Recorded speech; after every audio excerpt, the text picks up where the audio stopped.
Emily from Bust Magazine. But I've known Emily as a fancy, funky drummer as well. All right. You're an amazing drummer. And this is Bust Magazine. We'll get a close-up in a minute. So tell me about Bust. Bust is the greatest magazine. It really is. And this is the music issue. I feel so lucky right now because I'm getting a copy of this fabulous magazine, music issue. I wish we were in it, but, you know, I'm glad Zoe Deschanel is in it. My daughter always tells me when she hears her song, Mommy, that's like a song you should have wrote. Or you did write. And it doesn't even, I don't think that at all. I don't think that's your vibe. I don't either, but that's how she sees me. Can you believe that? Does your daughter know what you really write? She does. She comes to lots of my shows. All right, well then. She's like, oh, that's like a song. It's like, it is. I know, I don't get it. But talk to me about you right now. All right, we're talking about Bust, right? Yeah. Bust. How'd they get the name? Bust is a sort of cheeky name for busting stereotypes. It came out sort of like on the tail end of like the Riot Girl 90s, and it's the idea behind the magazine is that women love magazines, they love pop culture, they love reading about women doing great, awesome things, but all the magazines for women were always about like how to lose 10 pounds in 10 days, how to please your man, like you are nothing if you don't buy this $10,000 handbag. It seems like all of the women's magazines were about making women feel like crap and making money off of that feeling of feeling like crap. And so the women who started Bust Magazine, Debbie Stoller and Lori Hensel, started it in 1993 with the idea that it would be a celebration of women in pop culture. It would make women feel great about themselves. It would make women feel excited about other women artists. And it's been going strong for 17 years. Wow. Yeah, my daughter was born in 93, the one that said that. How funny. Same year. Wow. So what do you do with Bust? I'm the managing editor. Meaning? Meaning I make sure there's a lot of things that have to happen at the same time, and I watch over them all and make sure that they're all going to happen. Okay. And I help come up with the ideas for the stories, and then when the stories come in, I edit a lot of the stories. Sometimes I write the stories. You have pull-on content? In this issue, I did an interview with two of my rock idols, Joan Jett and Cherie Currie. Oh my God, for the movie? I talked to them. It was right after the movie, and Cherie was promoting her. It's how ironic is that, Joan Jett? The man who wrote frickin' I Love Rock and Roll is sitting right there. Alan, come over here. Can he sit next to you? Come on over, Alan. Alan, you say Joan Jett, and everybody thinks Joan Jett wrote I Love Rock and Roll. This is the man that wrote that song. Well, wasn't it a hit in England first? Yeah, not everyone in America, everyone thought Joan Jett wrote it. Welcome, Alan Merrill. Thank you. But, whoopsie. Speaking of I Love Rock and Roll, there's Alvin Stardust's version. You see? It's just come out. Yeah. Anyway, yeah, most people don't know that Joan Jett's version only got to number 4 in England. It didn't reach number 1 because people already knew it from the Errands. Ah. But it was 8 weeks number 1 here in the States. So, because it was totally new material to Americans. So, that's a little bit of trivia. So what did Joan Jett tell you, Emily? What? She told me all kinds of things. She told me, oh, that's okay, we can share.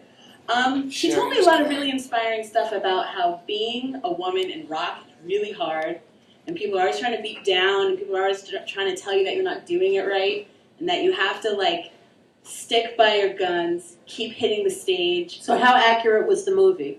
Did she like the movie, The Runaways? She did like the movie, yeah. She was She had a lot to do with it, yeah. Executive producer. Yeah, exactly. I mean, there would be no movie if she didn't really hustle and make it happen. Yeah, Sure, well, sure. yeah. I mean, Kirsten. It was based on Cherie Currie's book, A Neon Angel, which was stolen from me in Japan. She signed it to me, personal message in there, which was very sweet.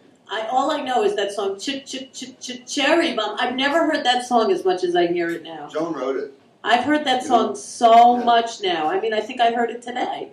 I never heard that song, or I never paid attention until that movie. And it's true that she wrote it like on the fly at Cherie Currie's Runaways audition. She and Kim Fowley met her and stepped aside and wrote it on the fly for her to audition with. And just like the movie, classic, just like in the movie, yeah, that happened.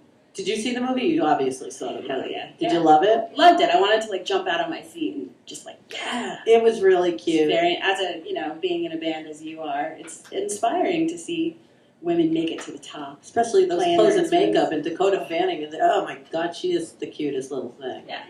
I love her. I Did love you find the Dakota movie Fanning. was like You know what? like with that era? I haven't seen it yet, but I did hear that there was a first cut of the film, and because my version of I Love Rock and Roll was licensed for the film, Yeah, of course. but in the end they cut it out. Ah. The original cut had Joan seeing the Arrows do I Love Rock and Roll on television, and she said to Cherie, "We should do this song. It's great."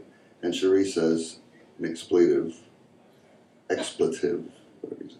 and they didn't do it. And that was the way the first cut of the film went. I think that they didn't like the way that brought too much attention to the Arrows, so it went back to Joan waking up from a dream sequence and hearing her own version of the song, which is a little disingenuous, a little misleading. But, you know, Controversy. I We like love the- controversy. I like the everywhere. money. I like the money. I don't blame you. Put another dime. Put another dime in You know, it was there. almost coin Ah. because we were in England, and I thought dime is not going to fly here. And Mickey Mouse said it's okay, leave it in Wow. because you're Americans and dime is better. Wow, that's Yeah. so interesting because coin would have not Yeah. mattered. It would have been That's generic. right. Yeah, And now, it's so funny, but it just makes me old. You can put a dime into anything out of a jukebox. then it went to quarter, right? Then it went to dollar. Now what is it? Credit card? Put a little plastic in the juice box, baby. I love Britney Spears' version the best. I will admit it. I am a Britney-aholic. I love Britney Spears. I always will, always have. The funniest thing, I did read an interview of her. You know, she sang it in her movie. I don't know. Did you ever hear the Britney version? Britney had a movie. Crossroads, yes. I actually saw it in a movie theater. And I saw her interviewed, and she said, "I love that song. I love rock and roll. I love Pat Benatar."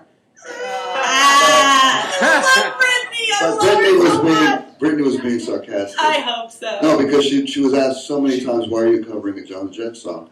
What I heard from I love Britney. Steve Lunt, who's Britney's A&R man at Jive Records. I don't think he's there anymore, but he was part of the whole thing of getting Britney to do the song, and he had Britney listen to the Arrows version on headphones before she recorded her own version, which is why it doesn't sound much like Right. anybody. Sounds She just different. did it her own way. I love it. I have it in my Conversely, Miley Cyrus has just done it. Oh, Miley. I don't know if it's going to Miley. be. I don't know if it's going to be on her album, but it's on her DVD, the Wonder World tour.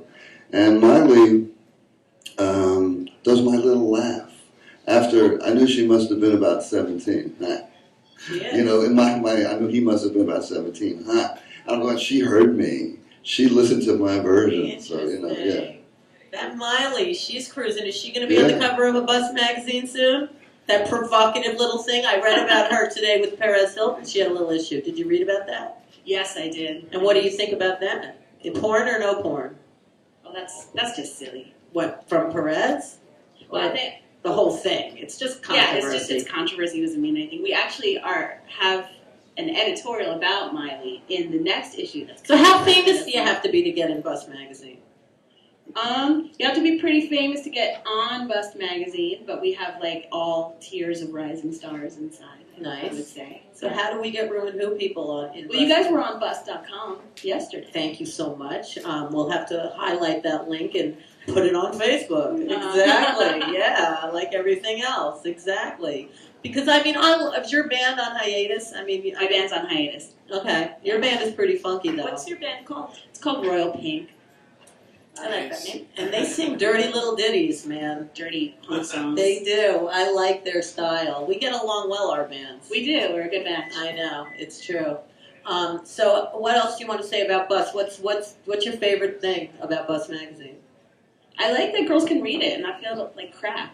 That Yeah. girls can read it and find that it's not even just the articles, like our ads, because we're a scrappy independent magazine. We have really What kind of ads do you have? we have ads from all of these young indie girl crafters and entrepreneurs and all these little girls with all these different companies all over the place. They can afford to take out ads in Bust, and it creates its own sort of underground consumer culture of women buying stuff that's handmade by other independent women, and it's just a great community to be a part of. I like it a lot. Could I ask your opinion? In the past, like 15 or 20 years, has the trend in terms of women in pop culture and media directed at women, do you think it's gotten worse or gotten better in terms of, like you were saying, you know, respect for women? I feel both. I feel like there is an underground where women can find the culture that's going to really nourish their spirit and give them what they want, but at the same time, the pornification of the world, thanks to the internet. You know, there's a lot of things that are liberating and great about the internet, but I think that the super hyper sexualized expectations that are put on younger and younger women all the time are a lot worse, and there you can see that played out in places outside of porn that are just in pop culture all But the time. don't you just feel like, I mean, I just think that it has to do with every single solitary thing. As good as things get, as bad as things get. Like, I hate that. I don't know why it has to be like that, but it is the extremes of everything, like, you know? The depth of the suffering becomes the height of our joy. Yeah, exactly. I think it's funny that, you know, Bust, I think we consider ourselves a feminist magazine. And What do you mean by feminist? Like Gloria Steinem? There you go. Well, I mean, Betty? Gloria Steinem has been on our cover before, but we really just want to celebrate women. And when people say, "What do you mean by feminist?" I always She is say, one hot feminist, man. She's a great Smoking role hot, model. Playboy Buddy. I mean, she's cool. I love her. I love Gloria Steinem. Women should have the same access and opportunities in culture and in life and in every sector of life. I as don't know men why, do. but George Bush came to my mind. Why? As a cheerleader. Ah, that's right. That's right. Men should be able to do what women do. Yeah. Right, but I mean, Me. even the fact that you have to ask me, like, what do you mean by that? Are you going to say something freaky or scary? Not that you said that, but like the No, I term feel I'm a feminist feminist. I has mean, become problematic, but yeah, I it's so think that semantics is just so cuckoo. it's cuckoo. But Like you know, bust. Bust is the kind of Bust feminism is that a double entendre though? it is. It's about, it's like, but it's also busting stereotypes and being exactly. I'll bust your ass. exactly. Exactly. Yeah.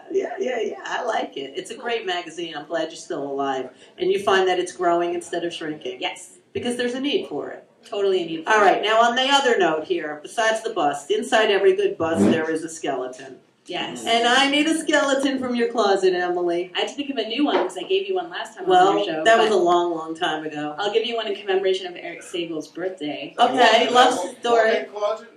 Sorry? Is that from a walk? I mean, is the difference between a skeleton from a closet and a skeleton from a walk-in closet? I don't I need a really separate know. apartment for all my skeletons. Yes. All right. Let's hear it. Let's No. hear a good skeleton. This is just one in honor of Eric Sagel, is that I was introduced to him when I was in college. No, not him personally. I was introduced to his body of work. Sorry. Didn't mean to get you all excited. When I was in college, in our dorm, there was a communal bathroom on the floor of our dorm. And someone left a copy of Love Story on the toilet. And one day I was like, you know, hanging out in the water closet. And I was like, what is this? And it was so schlocky, and yet I got sucked in, and I found myself spending more and more inordinately long periods of time in the communal bathroom. And it was a one-seater, people were like banging on the door, but I wanted to know what was going to happen in the Love Story, and like that whole week I just like camped out in the bathroom with Eric and with Love Story because I needed to know what was going to happen. Oh, well, please. You know, Cracker Jacks was invented today. It's National Fudge Day. Go for it. Take some of everything. I'm going to pass because I'm Okay. a pesky vegan, but I appreciate the spirit in which it's offered. Speaking of fudge, are any pages missing out of that? I love Love Story. I have to say, I was like such a little kid, and I went with this girl that was older than me. I had such a freaking, like, you know, like big older kids are so attractive. You know, when you're really little, like a teenager is like the biggest thing in the whole wide world. Well, this teenager took me to see Love Story and Gimme Shelter in the same day. So Fresh. I always remember those two movies go together for me. Love Story and Gimme Shelter, and it's like, it didn't get better than that. I snuck into both of those movies. I was like that, and she was like, oh my God. That's awesome. I know, and I cried my heart out in Love Story. Ally McGraw she's only that character. Right. And boy, did Ryan changed a bit. But you gotta rent that movie. I highly recommend it. I'm a sap. I love sappy stuff. No, it's great. Feminist sap. That's me. I know. Thank you so much. Thanks for Thank having you me. so much. Thanks for this. And come back anytime. You are a neighbor, you know. I know we're names. Yeah, exactly. All right, Thanks. thank you. So now, Alan. Thank you. Alan, my darling. I have a little Yeah. present for you. You do? As I promised. Oh my gosh. Wow. Today's the day of presents. Thank you so much. Wow. Let me check. I will That's definitely. the Arrows I Love Rock Group. So what are we promoting now, Mr. Merrill? What's going on in your busy life? I just got back from Chicago. How was that? It was great. Did you meet Leroy Brown? No, badly. Yeah. No, I did a conference for the Asian division of University of Chicago, and Wow. I spoke on post-war Japanese popular music and culture. That's And, a mouthful. Yeah, it was an hour, and I was interviewed by Michael Bordash, who is the head of the Asian division over there. Is he Asian? No, He doesn't he's sound he's Asian. very into the group sounds Japanese culture, and I was the only foreigner, 100% foreigner who was in that scene. There were a lot of half Japanese, half Americans, and half black. But I was the only 100% foreigner in that scene, so history has made that interesting, I think. Wow. So what was the essence of the? Well, the Golden Cups were there, who were, I guess, the equivalent of the animals from the British invasion in their hierarchy of the Japanese group scene. And there were 3 of the Golden Cups there. We sort of talked, and then afterwards we jammed. And then we went to a sake bar and we jammed, which was good. It was called Murasaki, which means purple. And we jammed until 7 a.m. The place was supposed to close at 3, but Eddie Bond, the guitarist from the Golden Cup, said, "One more song, come on, let's go." Oh, how So fun. sore fingers in the morning. Wow. It was great. I love it. I still have not been to Chicago. Have you? Oh yeah. Everyone Great tells city. me I'd love Chicago. Yeah, Park West Club. It's good. Well, Good Oprah. If we get on the Oprah, Mhm. we just might get to Chicago. Yeah. Wow. So how long were you there? I was there 4 days, and the second day of the conference was other things. They were showing movies, which I enjoyed, Japanese pop music. So it was from all the 60s. Asian. Yeah, I mean, most of the audience were Asian. There were some Americans interested in the group sound scene, but for the Did you most have part, fun? I had a great time. Oh, that's so great. So what's your next little fun thing? I'm finishing a new album, Wow. and I'm writing my book, Oh, good. which has a tentative title of "I Still Love Rock and Roll," and it details my first growing up in the jazz world. My parents are both in jazz. You know, I was just at a show, Yeah. and one of the actors won a Helen Merrill Award. Oh yeah. I was like, oh my gosh. Well, I wonder if Did she have awards? I don't know. She does. I know my stepfather was honored on the Tonys. He passed Someone, away. one of them in the playbill, it said winner of the Helen Merrill Award. That's possible. Yeah, I was like, wow. I don't know. No, she's done some great work. But yeah, so it was a strange upbringing, and then I left for Japan when I was 17, and I got into the music scene there, and that was unusual. I didn't think anything of it at the time, Right. because I was just there, and wherever I was going to do music. I'd already been playing down at the Cafe Wall as a regular at 3 different bands, and just before I left New York, I auditioned and got the job at the Left Bank, and then they decided to go on as a 3-piece. So that really disturbed me. So I thought, I could get as far enough away as I possibly could. Japan was just far enough. Wow. Did you speak Japanese? Now I do. Did you when you arrived? No. In fact, my first album was entirely in Japanese, and I didn't speak a word. I read it phonetically. And there were no drop-ins back then. You had to sing from the top of the song to the end, and if you made a mistake, you had to do it all over again. Did you have a New York accent? I had an American accent when I sang Do you in hear Japanese. it? Do you hear it?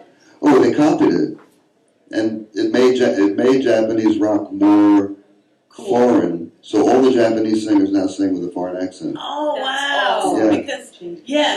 Because like I know when I speak Spanish to Spanish people, they tell me I have a New York accent. And I don't know that I do, but it makes sense because when Yeah. a Spanish person speaks English, they have an accent. So I'm just curious, do you hear the accent or no?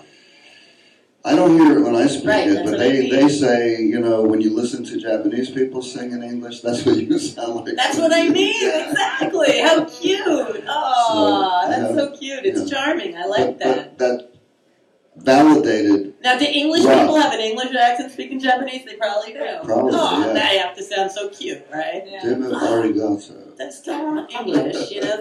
Yeah. And Could I just ask, growing up with two jazz musicians as Mm. parents, were you doing music from the time you were a kid, or did you No. wanna I went to- become a lawyer? I went to boarding school. Well, I wanted to be a which singer. one? I Where'd knew- you go? My mother went on tour with the Everly Brothers in the 50s, and she brought back their first album. And I thought, this is great. I love it.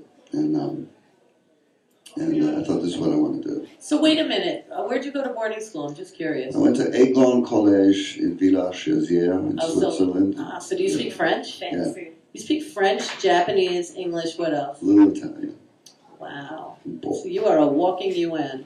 Sort of. Global Wow. citizen. Yeah. Global citizen. I lived everywhere pretty much that matters. And I like living in Tokyo, living in London, Paris, LA. New York. LA, short time. I lived there 4 months, 5 months. Yeah. Wow. So how do people find you, Mr. Alan Merrill, my favorite? AlanMerrill.com, AlanMerrill.com is the website. My son is very remiss in I updating. got a T-shirt. So we're a little behind on the updates, but Yeah, so what? We all are. Do you have a title for the new album yet?